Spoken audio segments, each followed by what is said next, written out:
ఏంటి అసలు నేను పరిశుద్ధాత్మ కలిగి ఉన్నానా లేదా?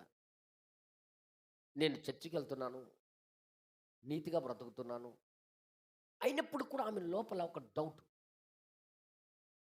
డౌట్. అసలు నేను పరిశుద్ధాత్మ నాలో ఉందా లేదా? నిజంగా దేవుడు ఉన్నాడా? నా లోపలికి దేవుడు వచ్చాడా? అనే ఒక ఆలోచనలో ఆమె కలిగి ఉండేది. ఆ టైంలో ఆమెకి ఒక రాత్రి ఒక కళ వచ్చింది. ఆ కళ మీకు తెలుసు కదా, బైబిల్ రూల్. ఈ రోజుల్లో ప్రవక్తకి విలియం మేరీ బ్రనన్ గారిని దూషిస్తున్నారు చాలామంది. ప్రవక్త యొక్క క్రమం ఏంటో వీళ్ళకి తెలియదు కాబట్టి దూషిస్తారు వీళ్ళు.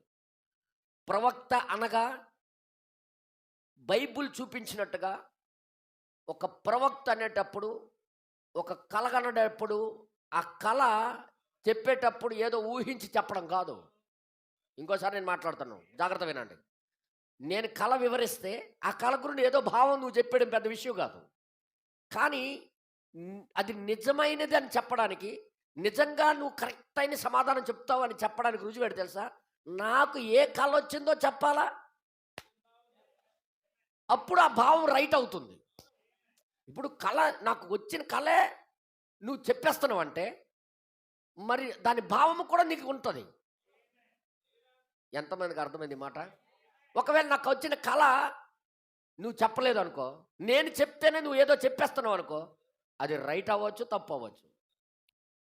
కానీ ఒక ప్రవక్తకి ఇచ్చే గిఫ్ట్ ఏంటంటే, దానియేలుకి ఆ రాజుకు వచ్చిన కళను చెప్పాడు, దాని భావము చెప్పాడు. ఎంతమందికి అర్థమైంది మాట? అర్థమైంది మీ అందరికీ? కళ చెప్పాలి, కళ ఏం కలగన్నదో ఈయనే చెప్పేయాల, దాని అర్థం కూడా సరైనది వస్తుంది అప్పుడు. ఇప్పుడు ఈ సిస్టర్ గారు కలగన్నది, ఆ కళ ఈమె రాసి లెటర్ రాసింది. ఆ కాగితం పట్టుకుని వెళ్ళి విలియం మేరీ బ్రనన్ గారికి అందిస్తాను, చెప్తాను ఇదంతా అనుకుని అనగానే, సిస్టర్ నాకేమి నువ్వు ఇవ్వక్కర్లేదు, నువ్వు ఏమి కలగన్నావో నేను చెప్తాను అన్నాడు ఆయన. ఇదొట్టు నాయన, వాళ్ళ ఇంట్లో ఉన్న కళ, ఆ రాత్రి చూసిన కళ, ఆమె బెడ్రూమ్లో ఉన్న కళ ఈయన చెప్తాడట. ఇప్పుడు ఒకవేళ నేను కరెక్ట్గా చెప్తే దాని భావం కూడా నేను రైట్ అయిన సమాధానం చెప్తాను, గుర్తెట్టుకున్నాడు ఆయన. హల్లెలూయా! అదే కదా బైబిల్ చూపించింది. ఈరోజు పాస్టర్లు ఎవరైనా చెప్తారు అలాగా? ఈరోజు ఎంతోమంది దొంగ బోధకులు అలాగ చెప్పగలరా? కళ చెప్తే దాని భావము వీళ్ళు ఏదో ఊహించి చెప్పేస్తారు. అర్థమైంది మీ అందరికీ? కానీ అలాంటిది కాదు. విలియం మేరీ బ్రనన్ గారి పరిచర్య, అవతలోడు కళ చెప్తాడు, దాని భావము తెలియజేస్తాడు. అర్థమైంది మీ అందరికీ? ఇప్పుడు చెప్పండి, ఈ భ్రమపరిచే ఆత్మ పట్టిందా, లేకపోతే దేవుని ఆత్మే నాకుందా?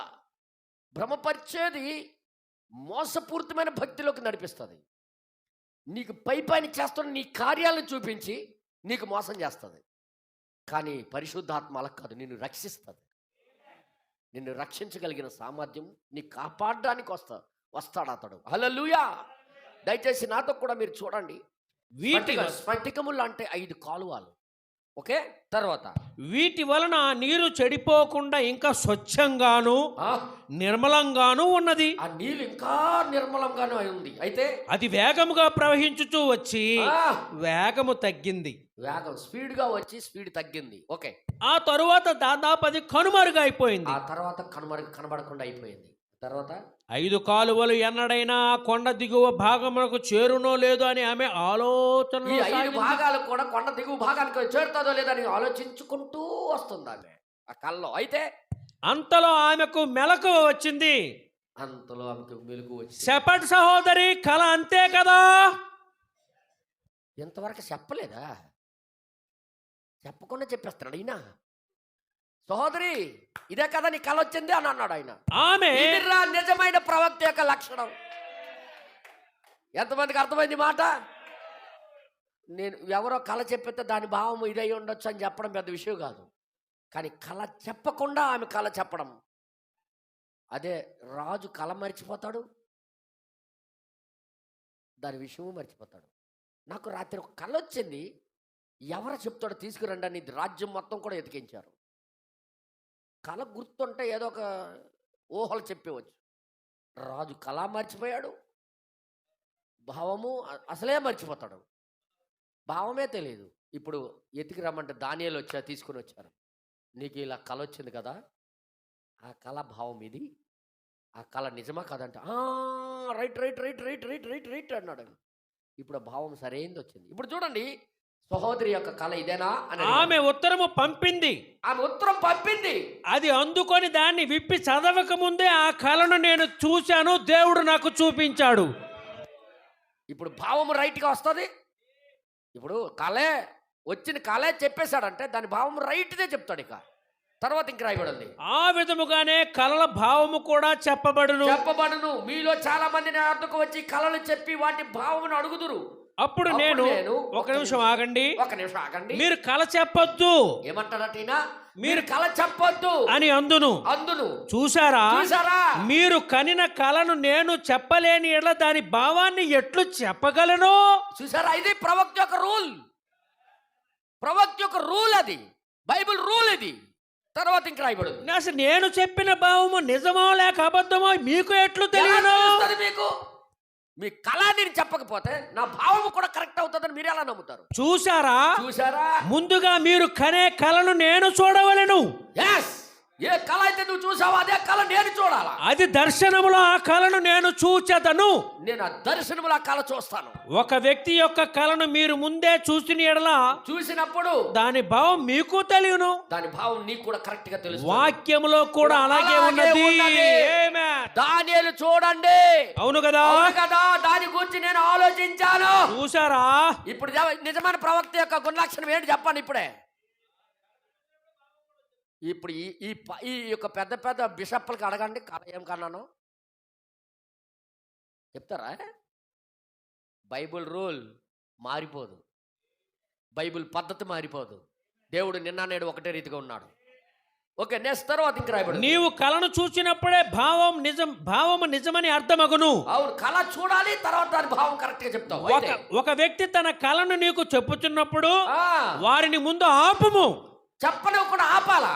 అప్పుడే నీవే ఆ కళ ఫలాని విధంగా వచ్చింది కదా అని చెప్పగలరు. అక్షరాల అంతే అని అతడు చెప్పును. చూసారా, ఒకరోజు ఒక వ్యక్తి తనకు వచ్చిన కళను నాకు చెప్పగోరాను. సహోదరుడా, నీ కళ నాకు చెప్పొద్దు అన్నాను. ఏమిటది అని అడిగాడు. నువ్వు ఒక రాయిని గాలిలోకి విసిరావు, దాన్ని నేను గురి చూసి కొట్టగా ఆ ముక్కలు నా కంటిలో పడినవి అన్నాను. ఆయనకి పితాలం కదిలిపోయి ఉంటుంది. అవును బెదరు, మీ ఇంట్లో నువ్వు కలగంటే నాకెలా తెలుస్తుంది? నువ్వేం కళ చెప్పొద్దు, ఏం కలగన్నావు నేను చెప్తాను అన్నాడు. ఆయన పైకి రాయి వేశారు కానీ బెనం గారు ఆ రాయికి ఈయన గురి తీసి కొట్టగానే అది చిన్న చెదురుగా అయిపోయి కంటిలో పడింది. అదే కదా నువ్వు చూసావనంటే, అవును బ్రదర్, అది అక్షరాల నిజం బ్రహ్మ సహోదరుడు, అది అక్షరాల నిజమే బ్రహ్మ సహోదరుడు అన్నాడు అని చెప్తూ ఏమంటాడు చూడండి. ఆ కళలోని చివరి భాగము నిన్ననే నాకు తెలిసిపోయిందన్నాను. ముందే తెలిసి చూపించాడు నాకు. అది చూశారా, ఇది ప్రవక్త యొక్క లక్షణం కాదా? ప్రపంచం నమ్మినా నమ్మకపోయినా మనం నమ్మొచ్చా? ఈ వర్తమానాన్ని సత్యమని నమ్మొచ్చా? అరే యార్, ఎంతమంది గింజుక్కున్న ఈ వర్తమానాన్ని మాకు ఎవరు వేరు చేయలేరు. ఎందుకో తెలుసా? ఇది బైబిల్ యొక్క ప్రణాళిక, ఇది బైబిల్ బోధించిన రూల్ ఇది.